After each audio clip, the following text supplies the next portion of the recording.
Jared here, bringing you another ghoulish episode of RT Essentials, where today we'll be breaking down the most iconic horror movie villains of all time. You've been very naughty, Miss Kettlewell. I got the creeps. But we've also rounded out a veritable rogue gallery of ghouls, goblins, and yoked dudes in masks who just refuse to go down no matter how many times you shoot, drown, or decapitate them. I know, I've tried. That spoiler alert is on. Seatbelts fastened, popcorn ready, and adult diapers on. Check, check, and check. It's time for RT Essentials iconic horror movie baddies. Chucky. Child's Play franchise. Nothing like a strangulation to get the circulation going. Forget Jurassic Park, the real animatronic magic show was in 1988's Child's Play. The plot is pretty straightforward. Just a normal serial killer possessing the body of a doll and befriending his young owner in an attempt to possess the kid's human form, making sure to murder a bunch of people along the way. And the face of this doll. Ugh. Creator Don Mancini's father worked in advertising, which is what gave him the idea for a killer marketed as a literal good guy doll. Originally, the movie was supposed to be a dark satire about the dangers of shilling cursed merchandise to children, before rewrites turned it into a more straightforward horror. I'm not ashamed to be a killer. It's not an addiction, it is a choice. Brad Dourif voiced Chucky through 7 films before being replaced by Mark Hamill for the 2019 reboot. Maybe I need to open you up, see what we're dealing with. I'm gonna fix you, Andy. Despite being such a pivotal part of the character, Dourif rarely appeared on set with the doll. He recorded the lines in advance so the animatronic team could match up the doll's mouth. Dourif would also act out the scenes in person with the actors for their reaction shots. There was more than one Chucky doll, as the animatronics team could only make a doll do one specific action. So there was a flailing Chucky, a walking Chucky, and a standing still Chucky. Chucky was based in part on the popular talking Corky doll, surprising no one who owned a Corky doll up until the day that they saw this movie, and then it went straight in the trash. Go ahead and shoot. I'll be back. I always come back. Yay, but dying is such a Freddy Krueger, a Nightmare on Elm Street franchise. Please, God. This is God. Whereas Craven really broke or slashed the mold when he made Freddy Krueger, the King Dream Ghoul in 1984's Nightmare on Elm Street. Unlike his strong, silent slasher contemporaries, Jason Voorhees and Michael Myers, Freddy Krueger existed firmly in the realm of the supernatural. A janitor, Fred Krueger was cornered and set on fire by the parents of Springwood after it was discovered he'd been preying on their children, and years later starts popping up in their teenagers' dreams, wearing a long razor glove and killing them with increasingly elaborate fantasy sequences. Bon appetit! Freddy also differed from the strong, sulking stalkers in another way. He was super chatty, and in his human form, rather scrawny. It's hard to imagine anyone other than Robert Englund gleefully announcing some of the franchise's signature lines. Now I'm playing with power! But Craven originally wanted a bigger, hulking Krueger. British actor David Warner, known for his role in Titanic and Star Trek, was originally cast, but had to drop out due to scheduling conflicts. England took the part gleefully, and thus Freddy Krueger was born. What's with kids today, huh? No respect. Originally, Freddy wasn't quite the jokester that he'd later evolve into. In fact, Craven imagined him more like a Myers or Voorhees. With only 10 minutes of total screen time in the original film, Freddy doesn't have a whole lot to say, but in subsequent films, he would practically perfect a tight 15-minute set during his kills. This boy feels the need for speed. Most famous of which was in Nightmare on Elm Street Part 3, The Dream Warriors, where he appears with Zsa Zsa Gabor on a talk show before becoming the TV with extended arms and shoving a girl headfirst into the screen while quipping, "Welcome to primetime." This is it, Jennifer. Your big breaking TV.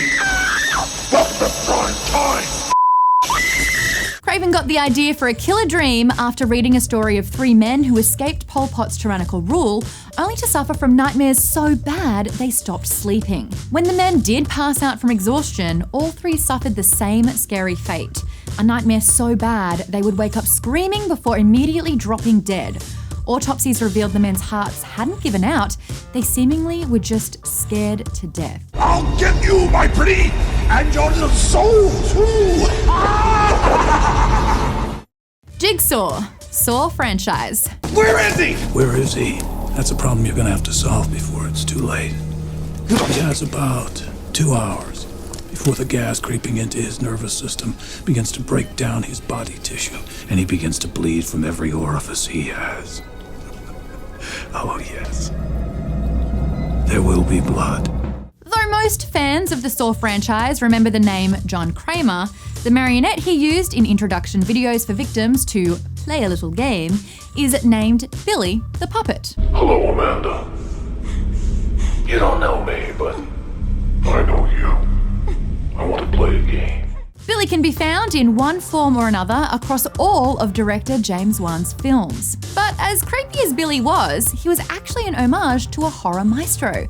Dario Argento's Deep Red also features a creepy doll, as well as the signature black gloves worn by the killer in Saw.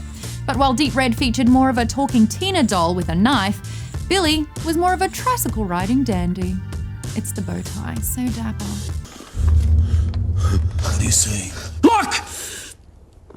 What do you see? Tell me what you want! I want to know if you have what it takes to survive. Writer and star Leigh Whannell came up with the concept of Jigsaw, a killer with a benevolent streak who only wants you to appreciate life in a neurology ward. Plagued by headaches, Whannell wondered what he'd do if he only had a few years to live. Of course, the idea for Saw came from a bad headache. There are actually so many fun facts about Jigsaw that it's hard to just pick one, but we'll leave you with this. No dummy was used for the body. Actor Tobin Bell actually laid face down in the middle of the room for the entirety of the 18-day shoot. Talk about commitment, or just finding a smart way to get paid while taking a nap on set. Jig snooze. Jig snore!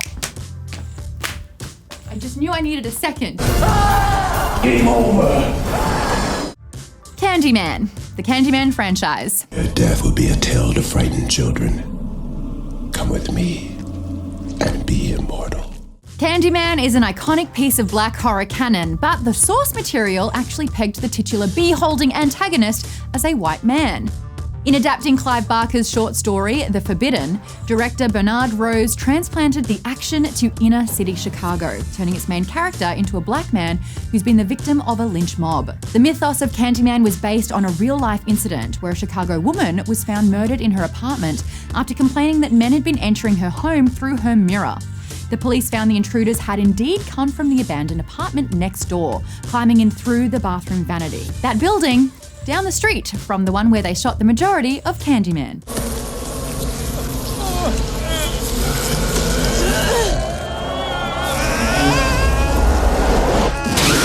Candyman's sweet tooth came with a buggy issue.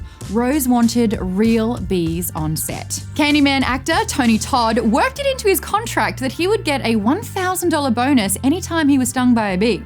He left the series with an extra $23,000 for his troubles.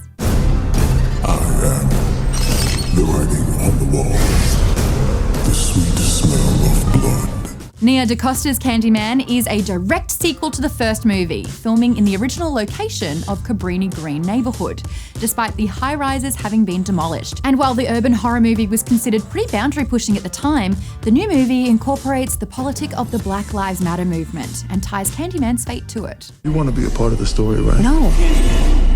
Say his name. Candyman.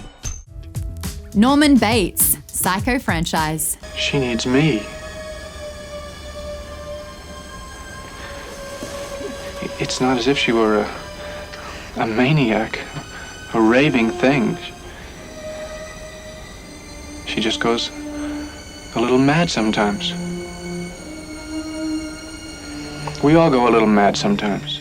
Norman Bates, the ultimate mama's boy, terrified audiences when he appeared in Alfred Hitchcock's 1960 classic, Psycho. Portraying the creepy young hotel owner, actor Anthony Perkins appeared as Norman in the subsequent 3 sequels and is probably the most well-known of the Normans. But the character has been played by actors like Kurt Paul in the 1987 made-for-TV movie Bates Motel, Freddie Highmore in Bates Motel, the AMC series, Vince Vaughn in the Gus Van Sant 1998 remake, and Perkins' own son, Oz Perkins, in Psycho 2. One of Perkins' final appearances as Norman was actually in a bizarre oatmeal crisp commercial in 1990. Freddie Highmore's portrayal of Norman Bates brought new life and blood to the old boogeyman, telling the story of young Norman growing up with his mother, Norma, in a town that resembled an even creepier Twin Peaks. Please try not to worry, okay?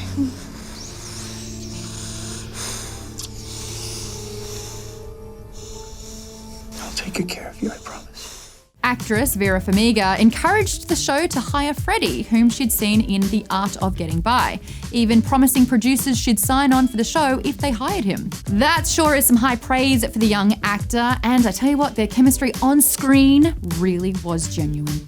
Serial killer Ed Gein, known as the Plainfield Ghoul, was the basis for Norman Bates, as he presented as a very average man whose distinguishing trait was a very close relationship with his mother. Geins would also serve as the inspiration for Leatherface, Buffalo Bill from Silence of the Lambs, and countless other scary baddies. Why, she wouldn't even harm a fly.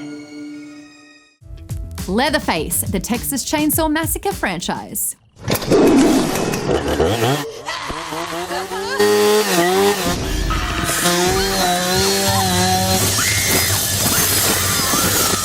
Since 1974, audiences have been terrified of going on road trips through rural places thanks to the chainsaw-wielding, human skin mask-wearing psychopath Leatherface, portrayed in Tobe Hooper's The Texas Chainsaw Massacre.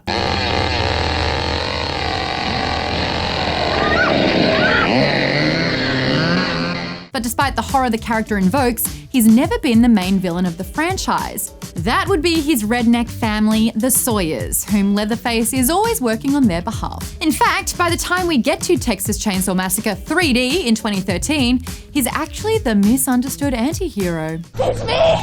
Kid Heather! It's your cousin! It's me! You know what they say, die a villain or live long enough to save the girl yelling, "Do your thing, cuz!"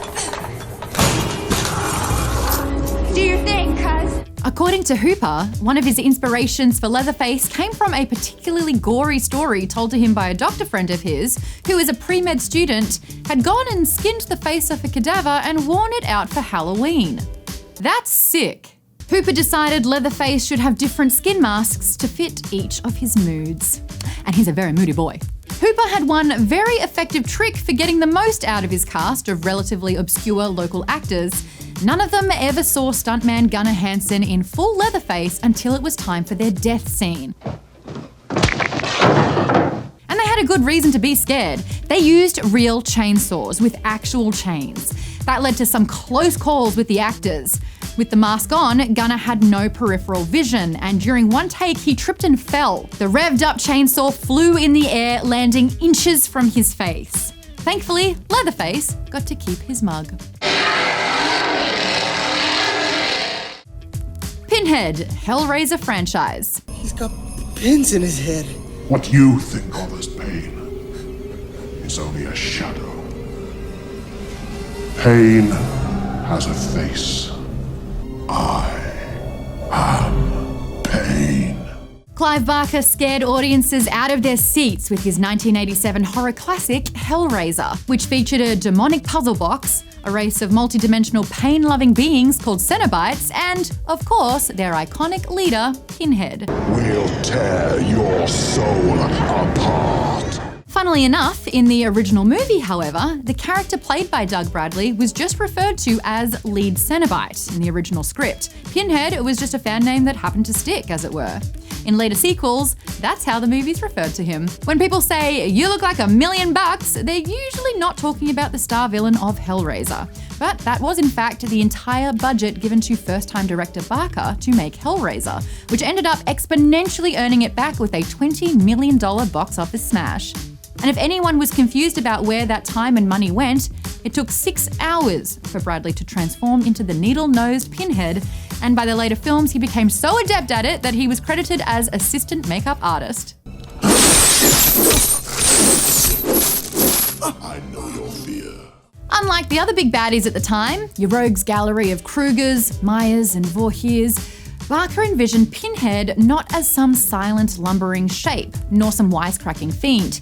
Instead, reading the script, Bradley saw him as a cross between Noel Coward and Oscar Wilde. Barker has confirmed Pinhead as an articulate, intelligent high priest from hell, saying during an interview, "I don't find dumb things terribly scary." Alright, but Clive, counterpoint, zombies. They're pretty scary. Oh yes, Joseph. Oh yes. You have forsaken yourself. And while Hellraiser may have put Pinhead on the map, it wasn't the first appearance of the character. Would you believe me if I told you Pinhead first showed up in a musical? When Barker adapted Hunters in the Snow for the stage, he cast Bradley as an undead conquistador and torturer. Later, his short film, The Forbidden, featured a block of wood with 6 nails sticking out, shot from different creepy angles to distort the light. Combine Bradley's performance with that block of wood, and you get one of the most visually revolting horror monsters of all time. Now, let's put a pin in this and move on to our next master of horror. I am the way.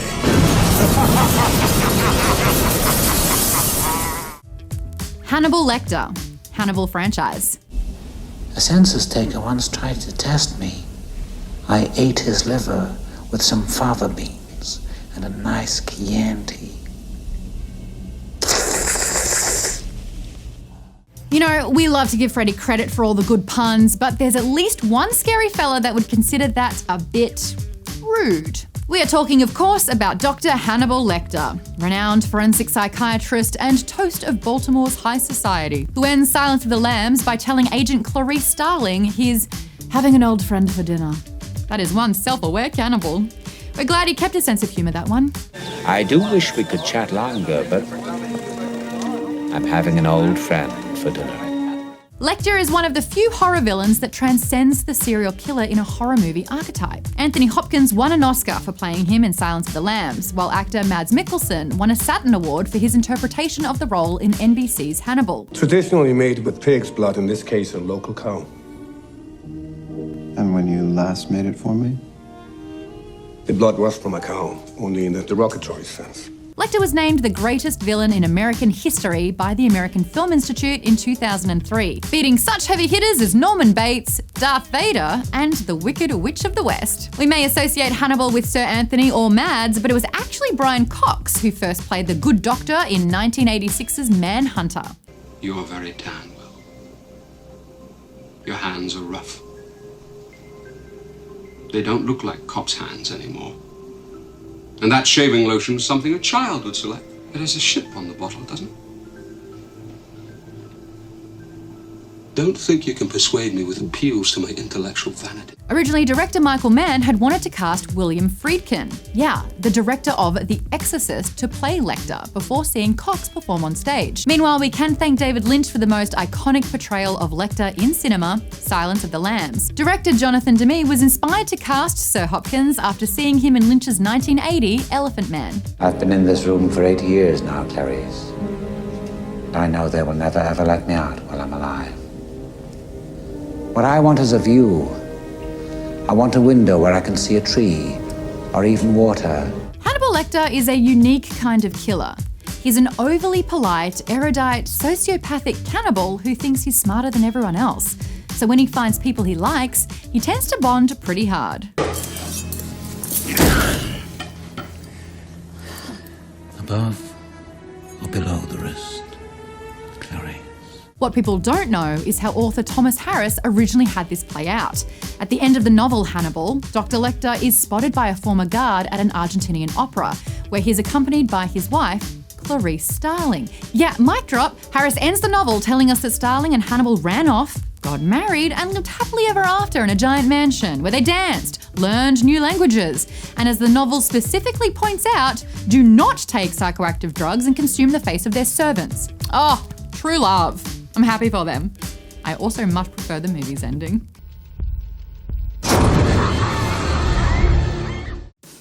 Ghostface, Scream franchise.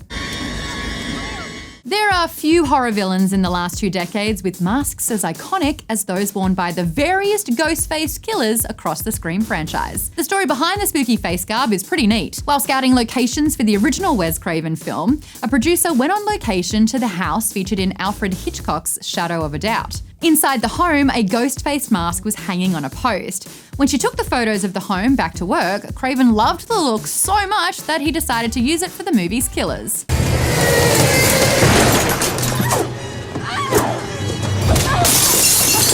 But it doesn't end there. See, Craven didn't own the rights to that particular costume, so it was altered slightly to avoid copyright infringement. However, after the movie was a hit, the original manufacturers, Fun World, struck a deal with Dimension Films to rebrand the model as the Ghostface mask. You'd think with such drama over getting the rights to signature Ghostface accessory, the franchise would make it front and center of their marketing campaign. And not so.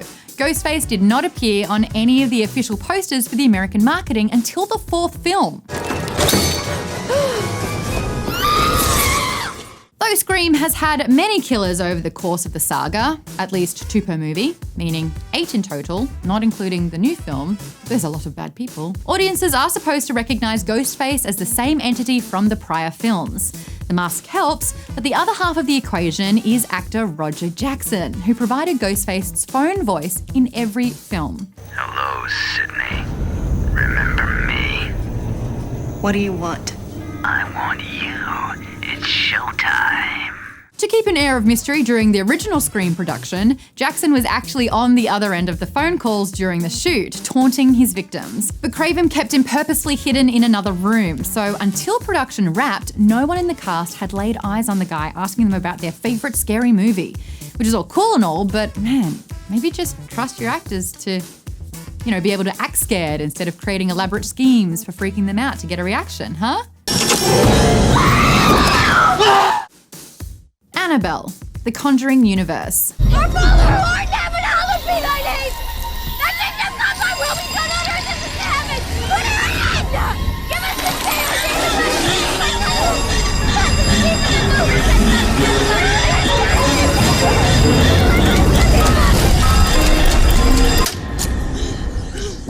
The Conjuring franchise has approximately 1 million spin-offs at this point, but none so recognisable as Annabelle, the creepy, demonic doll kept in the Warrens' secure facility, aka in their home. But while you think you might know Annabelle if you picked her up at a thrift store, think again.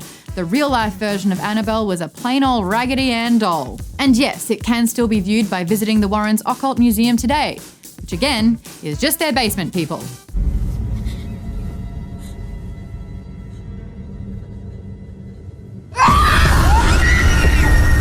Look, I'm no demonologist, but maybe moving her isn't the best idea. On the other hand, what could possibly go wrong? Oh, right, the inexplicable accidents that happened in or around the set of various film sets in the Conjuring verse, like Star Vera Farmiga finding claw marks all over her home and body. We wouldn't call it a cursed production, but the studio might. During the filming of Annabelle Comes Home, a priest was brought in to bless the set. He even gave the young star, McKenna Grace, a rosary blessed by Pope Francis. It worked, as the power of Christ compelled her to bow out of the franchise after the one film. Much like Billy the Puppet, Annabelle is part of the larger extended universe, crossing over in not just 1, but 2 DCEU films. Look close and you can spot her in cameos during Aquaman and Shazam, the 2 DCEU films directed by Conjuringverse's James Wan and David F. Sandberg. The real question is, can demons count as Easter eggs if they don't recognize Easter? And speaking of crossovers, Child's Play creator Don Mancini has stated he would like to someday make a Chucky Annabelle crossover film. Yay.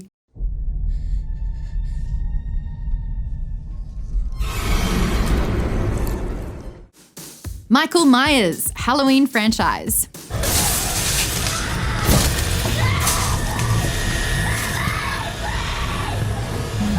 Michael Myers, groovy baby. No, not that one. The killer in Halloween. Maybe a household name today, but he didn't start out as one. In John Carpenter's original 1978 version, his name is only spoken once at the beginning of the film. Michael? No one says it outright for the rest of the movie, and he's credited as The Shape. The Shape honestly sounds like a great name for an indie wrestler, which makes sense given how much Myers and the Halloween franchise have given and taken from the world of wrestling. MGM Grand Champion Tyler Mane portrayed the tallest variant of Michael Myers, who stood a wobbling 6'8" in Rob Zombie's 2007 remake. Meanwhile, WWE legend The Undertaker got his signature move from Myers, who in the first film goes from lying prone on the floor to sitting up ramrod straight in one creepily fluid motion.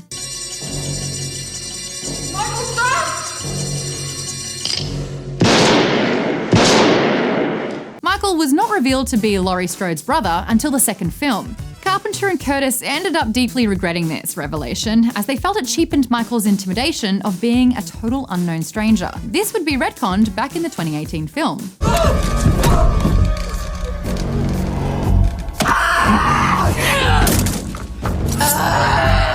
Oh, and just in case you were absent the day that they went over this in high school movie trivia class, Michael Myers' white rubber mask, which he steals from a hardware store, is actually William Shatner's face from his role in Star Trek. Yeah, they just elongated the eyes and voila, from Kirk to creep. A perfect midday makeover.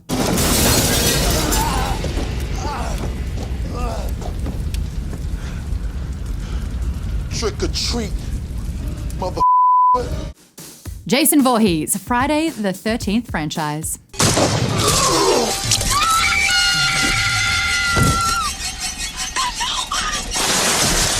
For all the credit we give Jason Voorhees, it's easy to forget how Friday the 13th didn't begin with him as the bad guy. It's debatable if he's even in the original 1980 film, where it's revealed that Mrs. Voorhees, Jason's mother, has been behind all the creative camp killings, seeking vengeance for her son who drowned while counselors were busy getting busy. That's better.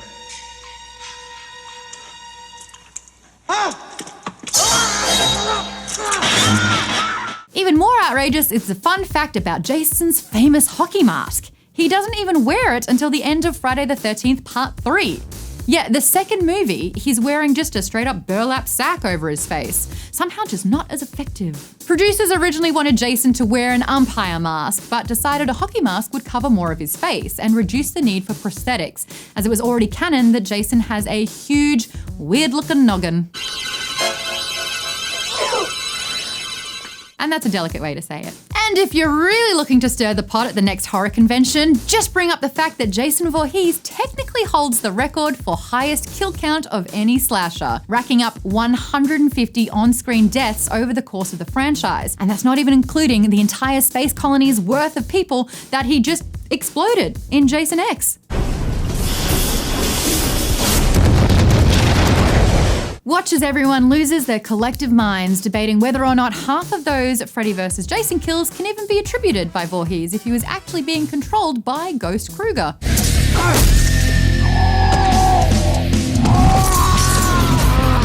And we'll leave you with one last nugget about Jason. His infamous music cue, you know, the